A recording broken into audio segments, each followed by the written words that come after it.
Muy bien, para el día de hoy tenemos que hablar de fármacos antipsicóticos, continuando con lo que es este segmento del curso referido a psicofármacos. Para el día de hoy tenemos, para empezar, que ver algunas generalidades. No sé hasta qué punto ustedes habrán desarrollado esto. Años pasados lo hacían en sus cursos de semiología, de psicología médica y otras cosas más, para finalmente ya hablar de tópicos que son concretamente relacionados con lo que es farmacología. Ustedes saben que la farmacología está basada en los aspectos fisiológicos y psicológicos y por lo tanto es inherente a cualquier tema de farmacología tener que explicar de algunos conceptos. Hoy día hablaremos en particular de psicosis, lo que es manía y esquizofrenia, como la principal enfermedad relacionada con los cuadros psicóticos. ¿Ok? Bien, fármacos antipsicóticos, por definición, ¿qué son? Son todos aquellos fármacos de estructura química diversa que van a ser utilizados para el tratamiento o control de la psicosis, esquizofrenia y estados maníacos. Otras denominaciones que ustedes pueden encontrar en diferentes textos de internet o en otros lugares: tranquilizantes mayores, y eventualmente encontrarán el término neurolépticos. Entonces, para poder entender bien la definición, tenemos que saber qué es la psicosis, qué es la esquizofrenia y qué son estados maníacos. Bien, la psicosis se considera que es un estado de deterioro con respecto al juicio de la realidad.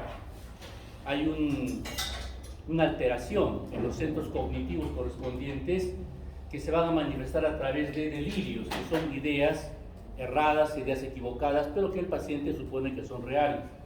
Por otro lado, puede haber alucinaciones, que son alteraciones de la percepción. La percepción involucra no solamente alucinaciones de índole visual, pueden ser auditivas, pueden ser táctiles y de otra naturaleza, olfatorias. Característicamente, en los cuadros esquizofrénicos, que es la principal enfermedad donde vamos a encontrar manifestaciones psicóticas, las alucinaciones son auditivas. El habla incoherente y conducta desorganizada o agitada, ¿no? Hay alteraciones del lenguaje y también de la conducta.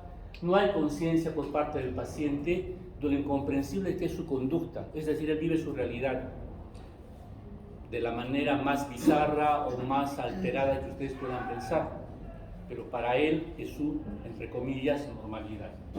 ¿Qué es la manía? Es una fase, dice, del trastorno bipolar.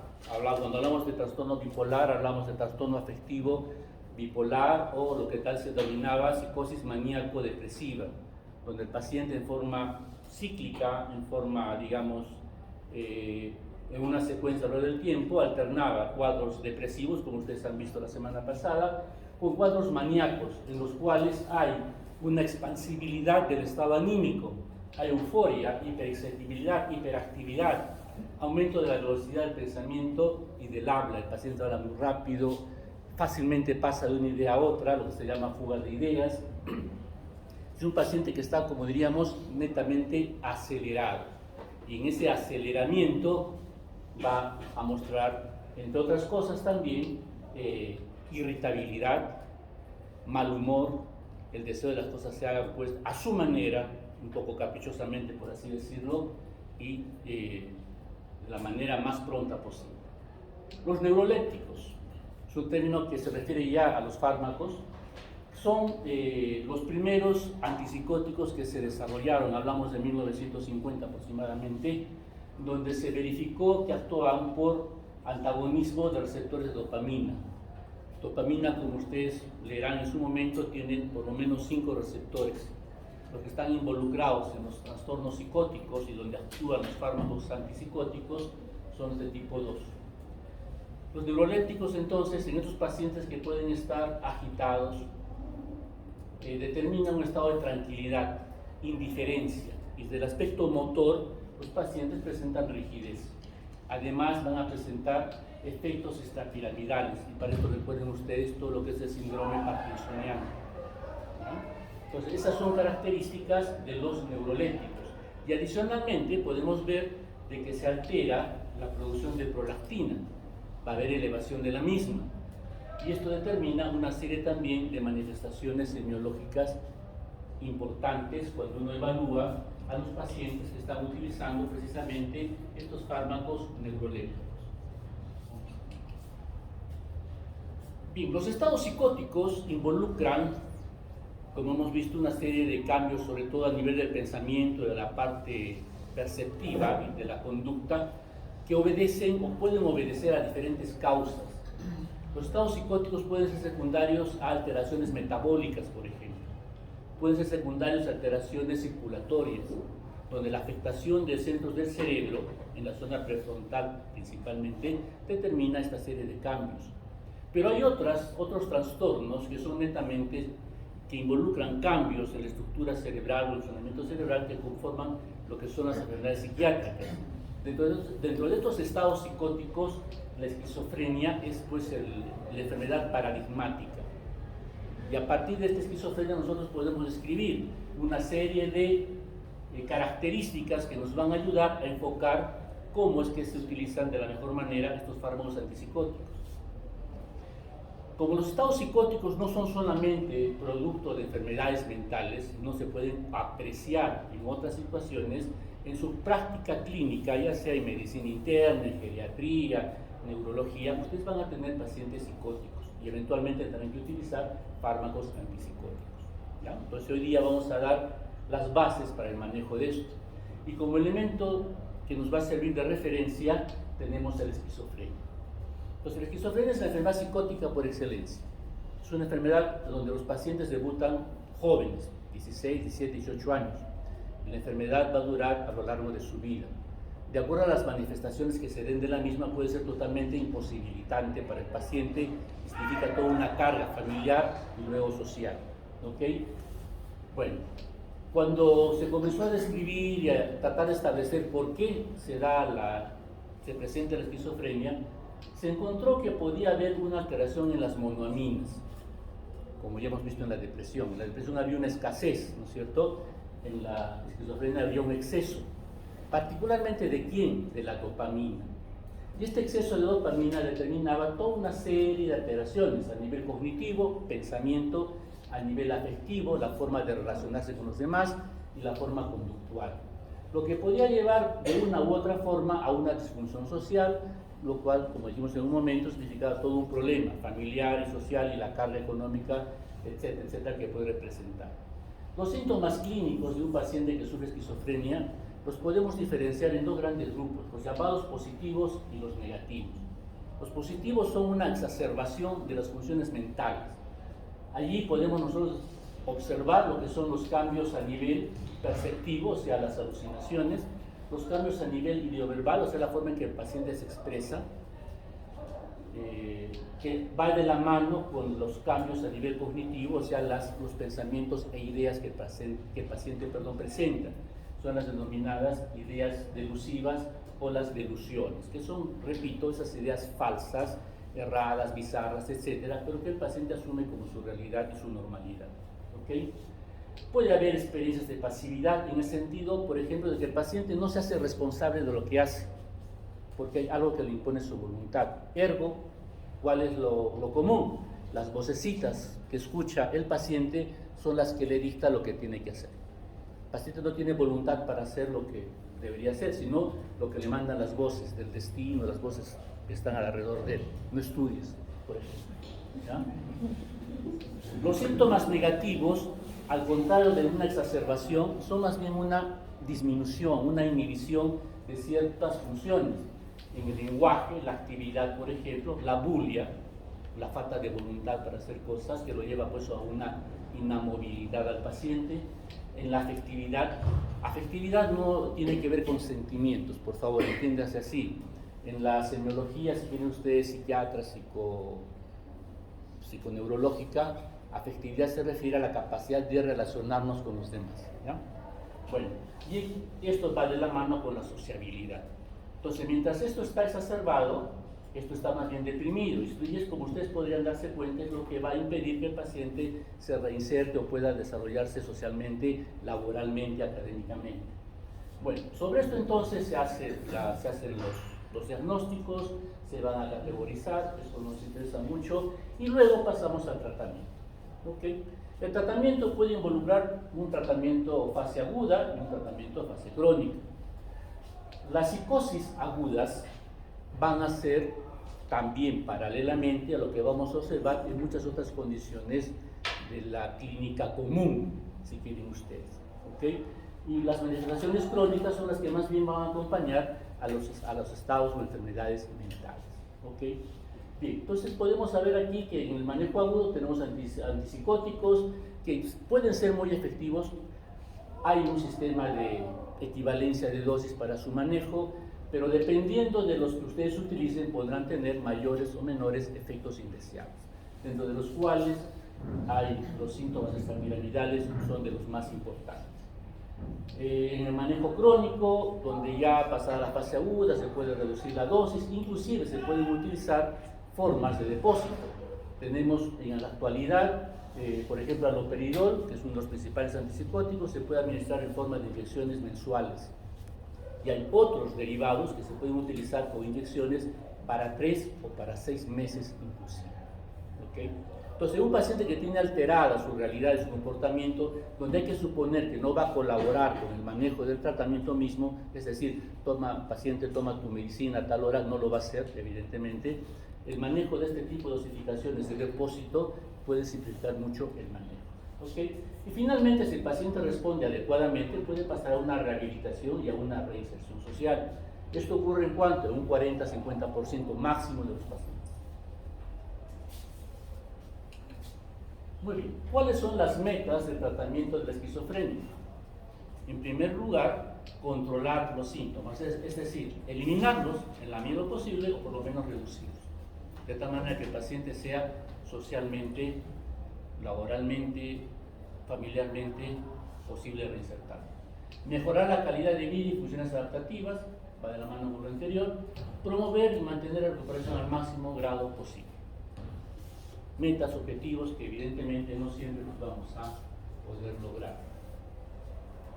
pero ahí estamos. Bien, estudios actuales como la citometría de emisión de positrones, ustedes pueden ver en esta gráfica, por ejemplo, cómo es que se altera el funcionamiento cortical. Acá tenemos una corteza cerebral de una persona normal y acá de un paciente con esquizofrenia. Las zonas rojas son las más alteradas, las amarillas intermedias, y pueden ver ustedes cómo hay zonas del cerebro donde se encuentra en mayor déficit. Hay que tomar nota, por ejemplo, aquí, en la zona de la corteza frontal prefrontal. ¿Ya? Eso va a tener en la segmentación del tejido cerebral con respecto a sus funciones, una parte muy importante con respecto a voluntad y con respecto a idea cognitiva, a procesos cognitivos, perdón. Es allí donde va a haber un gran déficit en el paciente con esquizofrenia.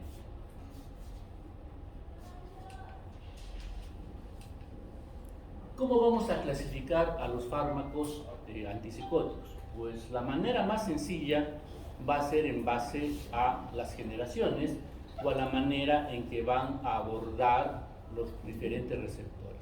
Así vamos a tener a los antipsicóticos típicos de primera generación o clásicos o neurolépticos y los antipsicóticos atípicos de segunda generación. Los antipsicóticos típicos químicamente los podemos clasificar como fenotiacinas, tiosantenos, butirofenonas. De allí los que tienen más importancia son las fenotiacinas y luego las butirofenonas. Dentro de las butirofenonas el principal elemento o fármaco es el haloperidol. Dentro del programa de atención primaria de salud mental en el manejo de estados psicóticos o de esquizofrenia, el haloperidol es el medicamento de elección y para otros estados psicóticos también lo es. Dentro del programa nacional, por favor, porque podemos encontrar en literatura que hay otras formas de abordar el problema. Pero recuerden que tanto el Ministerio de Salud como Seguridad Social, por cuestiones sobre todo de presupuesto, maneja esquemas muy particulares. De acuerdo a la bibliografía, de repente no es lo mejor, pero es lo que tenemos. ¿Okay? Dentro de las fenotiacinas es clásico dividirlas entre las de alta potencia, mediana y baja potencia. ¿Okay? Después explicaremos qué importancia tiene. Dentro de los antipsicóticos atípicos tenemos una serie de clases químicas diferentes que no vale la pena hacer mayor referencia de esto, ¿no? Entonces, simplemente recordemos que los antipsicóticos típicos y los atípicos van a estar en función del bloqueo de receptores de dopamina. Los antipsicóticos típicos actúan básicamente por bloqueo de receptores de dopamina. Resultado de esto hemos dicho que va a haber, además de efectos a nivel de la esfera mental, va a haber problemas extrapiramidales y de hiperprolactinemia, ¿no es cierto?, que son los principales efectos indeseables. Los atípicos hacen un buen control de manifestaciones correspondientes de los cuadros psicóticos con una menor proporción, con una menor frecuencia de efectos indeseables extrapiramidales, lo que significa que actúan sobre otros receptores, lo cual modifica mucho entonces también la etiología y la idea con respecto a la esquizofrenia y en general de los estados psicóticos. Muy bien, dijimos entonces antagonismo receptores de dopamina de tipo 2, principalmente para los típicos clásicos de la primera generación, y en el caso de los atípicos tenemos toda una serie de elementos en los cuales en la actualidad se ha visto que pueden actuar: dopamina, serotonina, histamina, acetilcolina, norepinefrina, glutamato y siguen los neurotransmisores. Sin embargo, el hecho de que actúen a nivel de las vías dopaminérgicas es todavía muy importante reconocerlo desde el punto de vista farmacológico. Los diferentes neurotransmisores van a tener diferentes vías de acción. La serotonina tiene sus vías preferidas, la noradrenalina también las tiene. En este caso tenemos que hablar del sistema dopaminérgico. Y vamos a encontrar hasta 5 vías clásicas, muy importantes, porque a partir de allí podemos nosotros enunciar los efectos terapéuticos y por otro lado los efectos indeseables. Una de las principales vías es la mesolímbica, del cerebro medio meso hacia el sistema límbico y hacia mesocortical, la corteza frontal prefrontal. ¿Ya? En el sistema límbico, por la vía mesolímbica, están involucrados aspectos relacionados a la conducta del paciente. Recuerden que esa conducta puede estar alterada e inclusive ser agresiva, violenta, como muchas veces lo tenemos en mente. Y la vía mesocortical hacia la zona frontal y prefrontal tiene que ver con conducta y también con voluntad. Evidentemente son aspectos importantes en el desarrollo de la psicosis y por lo tanto es allí donde va a haber un efecto terapéutico neto.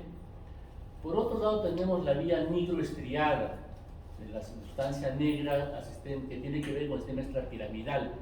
La afección allí determina precisamente los fenómenos de tipo Parkinson o extrapiramidal.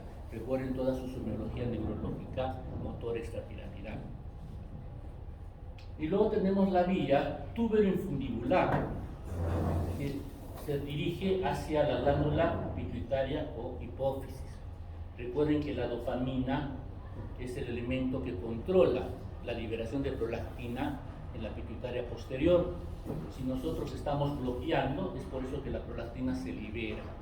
Y esa hiperprolactinemia genera diferentes manifestaciones. En una mujer altera el ciclo menstrual, disminuye la libido. En el varón también disminuye la libido, altera, ¿no?, todo el sentido sexual, produce ginecomastia, entre otras cosas. Entonces las manifestaciones pueden ser muy importantes a ese nivel. Y luego tenemos la zona inserto hipotalámica, en esta parte que no está descrita en la figura, pero que tendría que ver sobre todo con fenómenos neurovegetativos, incluyendo control de peso, entre otras cosas, apetito y control de peso. ¿Okay? Entonces vean ustedes que la afectación de fármacos del sistema dopaminérgico va a condicionar efectos terapéuticos, pero también hacer efectos indeseables, inherentes pues, en el manejo de estos pacientes. Es fácil entender entonces cómo, reconociendo que la dopamina es un elemento excitatorio, su exceso puede condicionar una serie de inconvenientes, ¿no es cierto? Pero ¿qué sucede con la serotonina? ¿Cómo es que actúa? Los antipsicóticos que utilizan o que actúan sobre la serotonina son básicamente antagonistas de diferentes clases de receptores de serotonina. Y este bloqueo de receptores de serotonina determina un comportamiento variable. ¿Por qué? Porque el bloqueo de serotonina determina de alguna manera, que en las zonas mesolímbica y mesocortical haya menor cantidad de dopamina, donde ayudaría a controlar diferentes aspectos de las enfermedades mentales. Pero a nivel de la zona nigroestriada, por ejemplo, determina una mayor cantidad, lo que controla los síntomas extrapiramidales. Entonces hay un comportamiento dual. ¿Okay? Y esto de alguna manera se ve favorecido por acción de estos antagonistas de serotonina. Una tercera o una otra clase de antipsicóticos que en los últimos 15 años han comenzado a utilizarse mucho son los agonistas parciales de los receptores de dopamina. El aripiprazol es el elemento más importante de amplio uso en la actualidad. ¿Okay? Bueno, la gráfica simplemente demuestra que en el complejo que significa el funcionamiento del cerebro tenemos pues diferentes neurotransmisores, ¿no? Dopamina, serotonina, glutamato, acetilcolina, GABA, entre otros, que van a estar de una u otra forma actuando en la regulación de estas funciones. La esquizofrenia, cuando hablamos de esquizofrenia, significa entonces que va a haber alguna falla en las neuronas productoras de los neurotransmisores. Se pensaba que era así. En la actualidad la esquizofrenia se considera de otra manera. Es una falla en el desarrollo de la corteza cerebral durante la vida embrionaria. Por alguna razón hay una mala migración de las neuronas precursoras en las diferentes capas que van a constituir la corteza cerebral. Esa migración alterada significa una mala arquitectura de la corteza cerebral, lo que de parche en parche genera las condiciones para que se desarrolle bajo diferentes estímulos la esquizofrenia. Hay sustancias como la cocaína, por ejemplo, que va a condicionar en los pacientes que ya pues, son adictos y todo eso, cuadros psicóticos, cuadros esquizofrénicos. Recuerden que la cocaína, ¿cómo actúa? Inhibe la recaptación de noradrenalina, la recaptación de dopamina, de monoaminas excitatorias. Eso entonces básicamente es un modelo en el cual a nivel de la corteza cerebral estamos elevando la cantidad, en este caso, de dopamina. Y correlaciona con las diferentes manifestaciones que podemos observar pues, en cuadros psicóticos.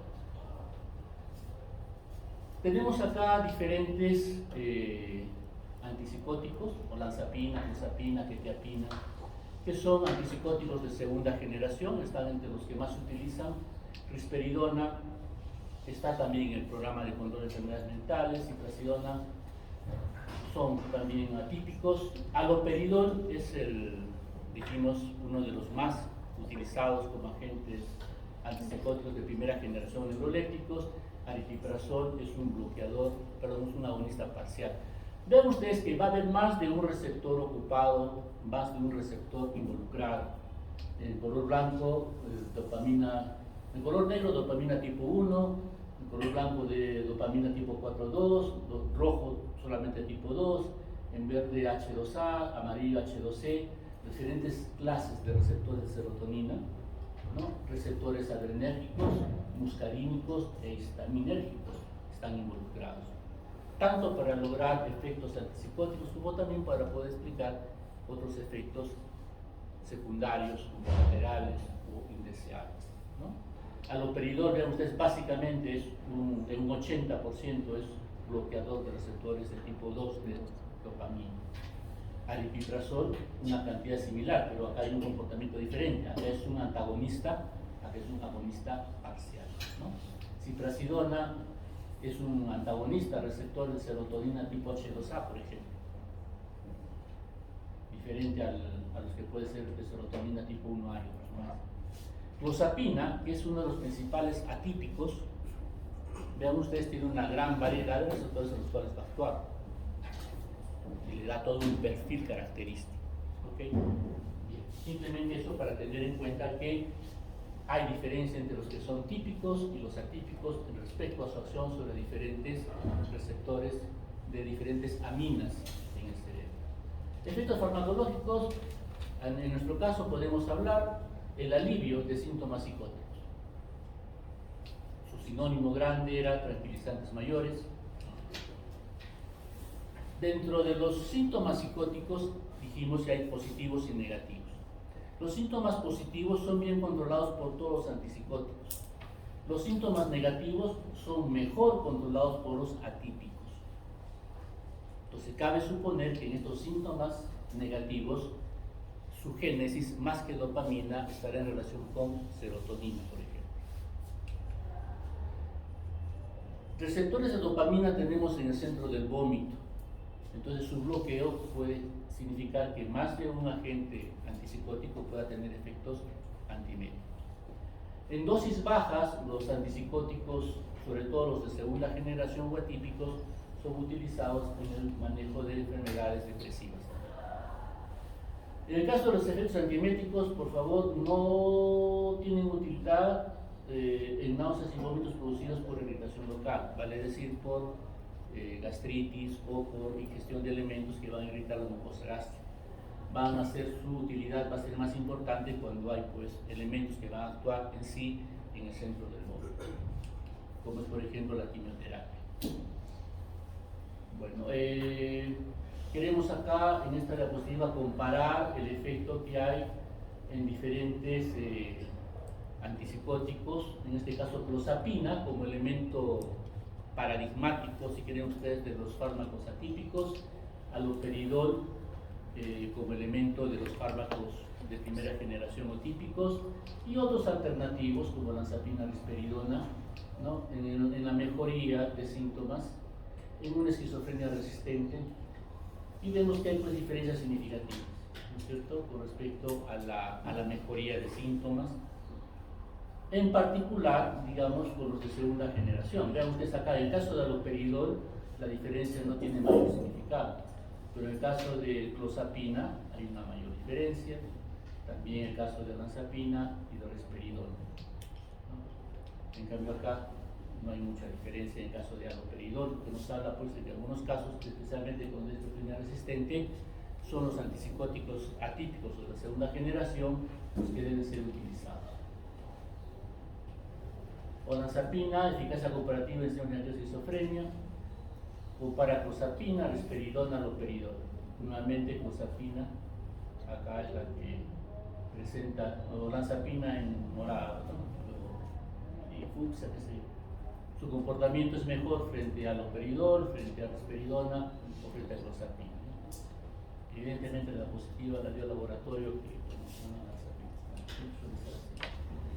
Muy bien, la farmacocinética es relativamente simple para los antipsicóticos como para cualquier psicofármaco, porque siendo elementos que actúan en el sistema nervioso central, tienen que ser muy liposolubles. Por lo tanto, su absorción suele ser bastante adecuada. En casos raros puede haber alteraciones, sobre todo por un rol sobre receptores colinérgicos asociados, que puede dificultar un poquito el vaciamiento gástrico, con esto la absorción. Hay, dijimos, preparados del tipo depósito, para el caso de haloperidol, flufenacina, perfenacina y otros más. La distribución es importante porque son pues lipófilos y por lo tanto llegan bien a todos los tejidos. El metabolismo es hepático a través de isoformas de citocromo P450, lo que significa que puede haber numerosas interacciones medicamentosas. Y esto va a tener importancia, pues sobre todo para el especialista, porque que el paciente tenga sus cuadros, sus problemas psicóticos, no exime que tenga otras enfermedades, y en el uso de diferentes fármacos puede haber entonces inconvenientes.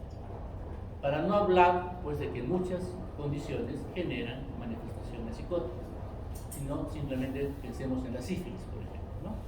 Bueno, algunos tienen metabolitos activos, lo que puede ser de importancia, especialmente en nuestro caso en la actualidad para la risperidona. ¿Por qué? Porque el tioridazina ya se retiró del mercado debido a su toxicidad. Y risperidona es un elemento sí que es vigente y utilizado frecuentemente en nuestro medio. La excreción en la orina de los metabolitos conjugados.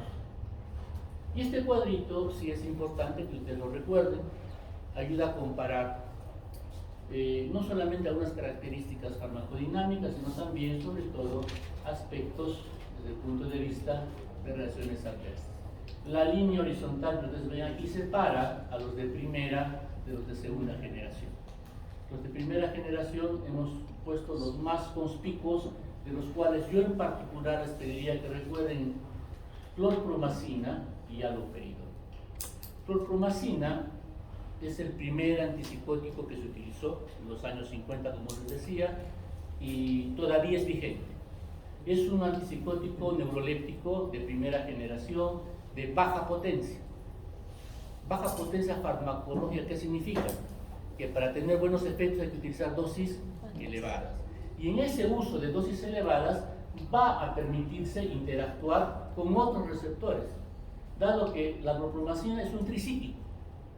Y como todo tricíclico, va a tener acción sobre receptores muscarínicos y noradrenérgicos, de bloqueo. Y por lo tanto tiene acción sedante, porque también actúa sobre histamina, va a tener acciones hipotensoras por bloqueo noradrenérgico, y va a tener además otras manifestaciones anticolinérgicas y medianos efectos extrapiramidales. ¿Ya?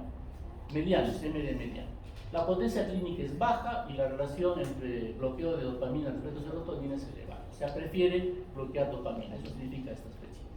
Flufenacina es un comportamiento algo similar, solo que tiene mayor toxicidad extrapiramidal. ¿Por qué? Porque flufenacina ya tiene una mayor potencia.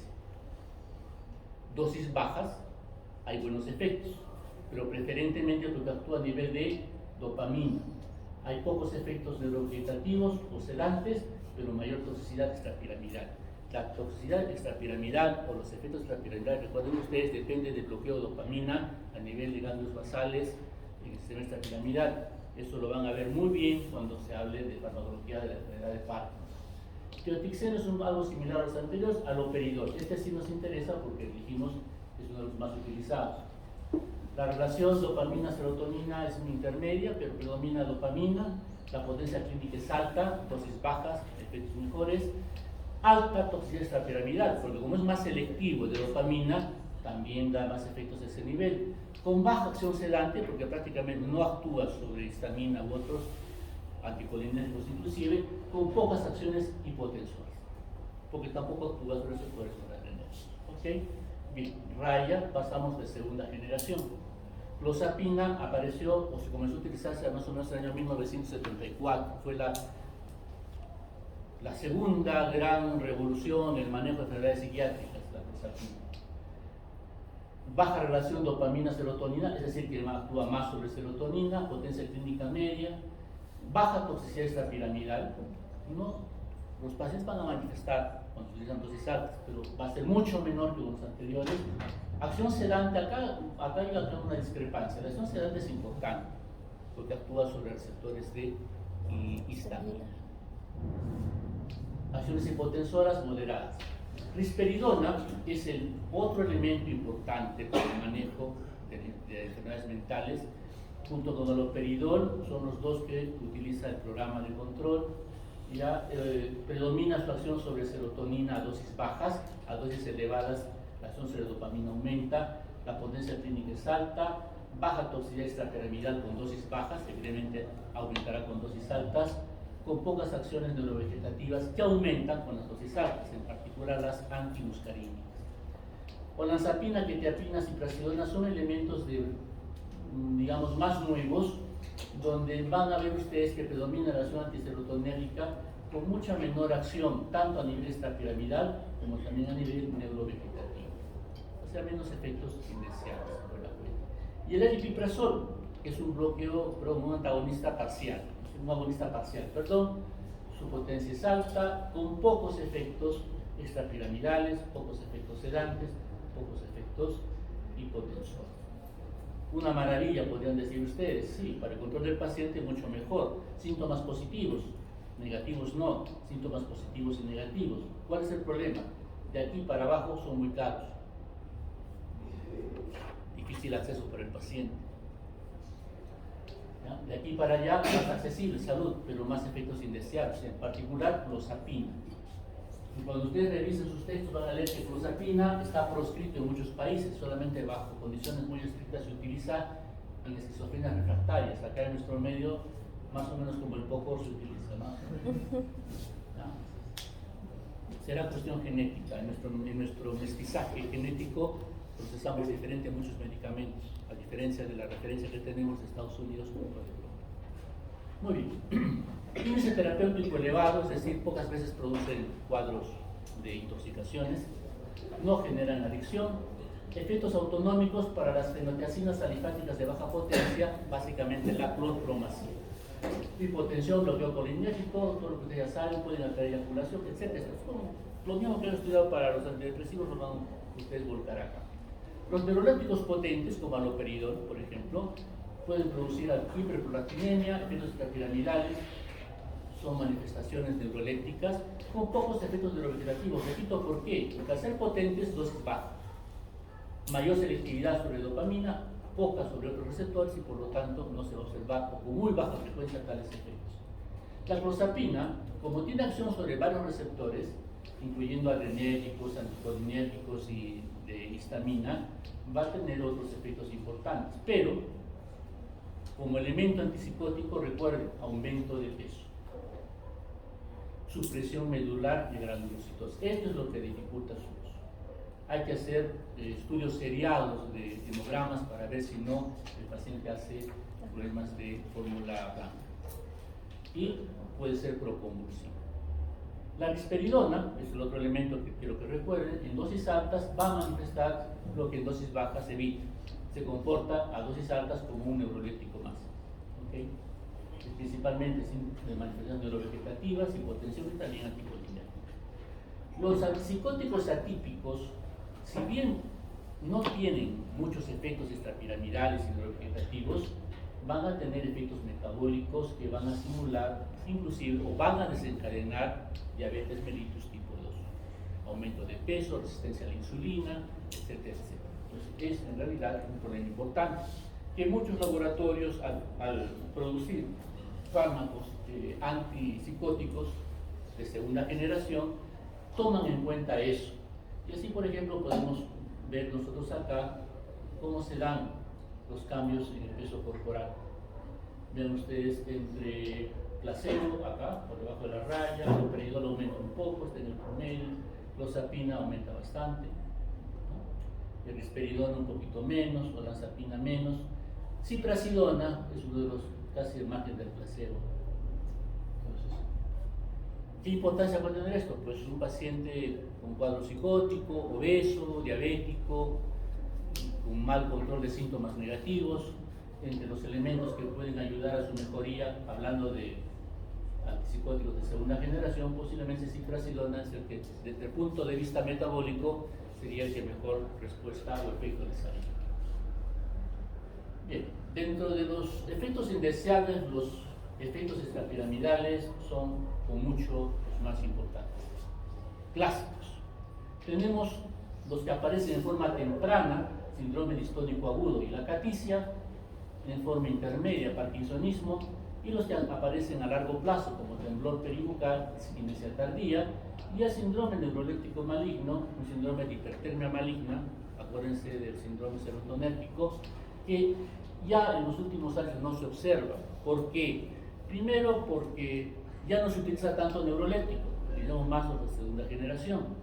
Segundo, se conoce mejor la relación que hay entre dosis y efecto. Entonces las dosis ya no son tan altas como eran antes. Entonces ya es de muy difícil observación un síndrome neuroléptico maligno, pero vale ahí dentro de lo clásico de estos efectos indeseables. Las distonías agudas son movimientos anormales, sobre todo en la cara y el cuello. Aparecen con las primeras dosis, con los primeros días de tratamiento del paciente. A la larga el paciente pues acostumbra a esto y van a ceder, pero al principio son impresionantes y puede parecer que el paciente está poseído, lo cual genera pues miedo o temor en los parientes, se asustan y regresan a la emergencia y el paciente, digamos, con el antecedente de que está tomando fármacos neurolépticos, aloperidol por ejemplo, que es lo más común, uno suspende el tratamiento, le da un anticolinérgico central y esto se supera sin mucho problema. ¿Okay? ¿Qué hacer después entonces? Bajar la dosis, si acaso quieren insistir, lo cual no es recomendable, o pasarlo mejor un antipsicótico de segunda generación. En nuestro medio risperidona es una buena elección, pero sabemos que tenemos muchos más a disposición dependiendo de la parte económica. ¿Okay? Antes de pasar al resto. La caticia es un síndrome importante también, es un síndrome de intranquilidad motora. El paciente no puede estar quieto. No es un síndrome de excitación, es un síndrome motor, donde el paciente tiene que estar en movimiento. Y la incapacidad de poder controlar ese deseo de moverse es lo que confunde al paciente. Si el manejo en las distonías es utilizar agentes antiparkinsonianos, en la caticia básicamente es utilizar benzodiazepinas relajantes. Los otros efectos o los otros elementos no tienen muy buenos resultados. Eventualmente se pueden utilizar beta bloqueadores. Recuerden que los beta bloqueadores pueden disminuir los movimientos musculares. Bueno, el parkinsonismo con fármacos antiparkinsonianos, las distonías de larga que se dan en forma tardía son de difícil manejo, porque inclusive las dosis elevadas de salud que en un momento se iniciaron, después de unos años, cuando ya se ha bajado la dosis, de repente recién se manifiestan los efectos tardíos. Entonces, es todo un problema cuando se da esta situación. Evidentemente, estas manifestaciones extrapiramidales son menos frecuentes con los fármacos atípicos o de segunda generación, y de ahí pues que ahora se utiliza. Bien, los últimos 10 minutos nos vamos a dedicar al litio. Litio es un elemento del número 3 en la tabla periódica, es un metal de la familia de los alcalinos, es el pariente más ligero del sodio, y por allí se comenzó a utilizar. Recuerden que el sodio es un elemento que retiene agua y en los estados edematosos, especialmente a nivel cardíaco, era todo un problema. Entonces alguien tuvo la idea de que si lo reemplazamos por litio, ¿qué pasa? Y ahí comenzó a iniciarse el uso de litio. Y por ahí se vio que controlaba a algunos pacientes que tienen el problema de la enfermedad bipolar, la enfermedad maníaco-depresiva. El litio, en realidad, se va a utilizar solamente en la prevención y manejo de los estados maníacos y en evitar las recurrencias en el trastorno afectivo bipolar, es decir, la fase maníaca, la psicosis maníaco-depresiva. En dosis terapéuticas no es sedante, no es depresor ni estimulante del sistema nervioso, simplemente es un fármaco, una sustancia que va a impedir que el paciente caiga en esos excesos que son la parte maníaca como hemos descrito en principio. El litio para efectos terapéuticos tiene que estar en un intervalo relativamente estrecho. Esto quiere decir que si excedemos 1 miliequivalente por litro, podemos generar efectos indeseables importantes que pueden llegar a la toxicidad del paciente. ¿Okay? Mecanismos de acción discutido por muchos años, ya por lo menos en las últimas 3 ediciones de los diferentes textos, se reconoce que inhibe a la inositol monofosfatasa. Esto conlleva a una menor activación de diferentes vías de señalización dentro de la neurona que tiene que ver con ¿qué? Con los fenómenos de plasticidad neuronal. Entonces, preguntarán ustedes qué es la plasticidad neuronal. Pues son todos aquellos fenómenos que significan conexiones y reconexiones entre neuronas. Entonces, hay que suponer que en esos estados en los cuales la cronicidad ha determinado malas relaciones interneuronales, lo que hacen estos elementos es favorecer nuevas conexiones y mejores. Bueno, recuerden, para esto su clase de bioquímica, de fisiología, no sé, el ciclo del inositol trifosfato a nivel de membrana, ¿no es cierto? El receptor, proteína G, de tipo GQ11, que activa fosfolipasa C, degrada al inositol trifosfato, libera inositol trifosfato, diacilglicerol. Esto tiene que ver con la cascada del calcio. Pero ¿qué sucede con este inositol trifosfato? No regresa de frente a fosfatidilinositol en la membrana, sino que progresivamente se va desfosforilando de IP3 a IP2 a IP1 inositol, y de ahí se recicla. Hay un ciclo a nivel de membrana para obtener el fosfatidilinositol. Entonces allí es donde interviene el litio, impidiendo el ciclo, y de esa manera va a interferir con diferentes procesos a nivel intracelular. Y de allí que algunos efectos indeseables del litio tienen que ver con el manejo de ciertas hormonas, como veremos a continuación. La farmacocinética es sencilla en el sentido de que imagínense del sodio, se absorbe fácil, se elimina por la orina. Solo que hay que tener presente de que hay condiciones en las cuales cuando se pierde sodio se va a retener litio. Y la elevación de litio significa elevación de la litemia, lo que significa toxicidad. Entonces, ¿qué situaciones pueden conducir a retención de litio? todo lo que determine pérdida de sodio y agua, uso de diuréticos, diarreas, vómitos, etc. Los AINES, los antiinflamatorios no esteroideos, como actúan a nivel del túbulo renal, interfiriendo con prostaglandinas, resolución tubular, también pueden producir retención de líquido. Y hablamos después de fármacos muy utilizados. ¿Quién no ha tomado ibuprofeno? ¿Quién no toma naproxeno? ¿No? Entre otros, indometacina, entre otros. Efectos adversos tóxicos, los que ocurren a bajas concentraciones, van desde náuseas, diarrea, somnolencia, poliuria. Poliuria lleva a polidipsia, ¿no es cierto? Puede haber aumento de peso, reacciones acneiformes. La poliuria y polidipsia, bueno, la poliuria en sí tiene que ver mucho con manejo de hormona antidiurética. En algunos pacientes se refiere a la función tiroidea con elevación de TSH. Recuerden, el inositol trifosfato participa en señalización de muchos sistemas celulares y por lo tanto de muchas glándulas de secreción interna. Sin embargo, el paciente suele permanecer eutiroideo. Se compensa, digamos, el problema del hipotiroidismo. La disminución de la capacidad de controlar orina, la poliuria, se debe a una alteración en la secreción de hormona antidiurética, es decir, un síndrome de diabetes insípida, en otras palabras. Los efectos tóxicos, cuando el líquido pasa por encima de los 1.5 miligramos por litro, lleva, como ustedes pueden ver ya, a cambios a nivel neurológico y también a nivel cardíaco, pudiendo producir muerte del paciente inclusive, daño renal. Bien. Si ustedes quieren ver algunas cositas adicionales, les sugiero que van a tener allí estas referencias. Yo les voy a pasar las diapositivas ahora mismo en la tarde para que ustedes puedan revisar y consultar su conmigo. Muy bien, jóvenes.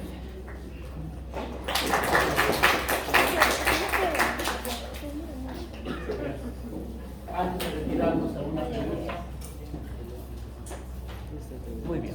En todo caso, tenemos para presentar los días siguientes. Muchas gracias por venir a este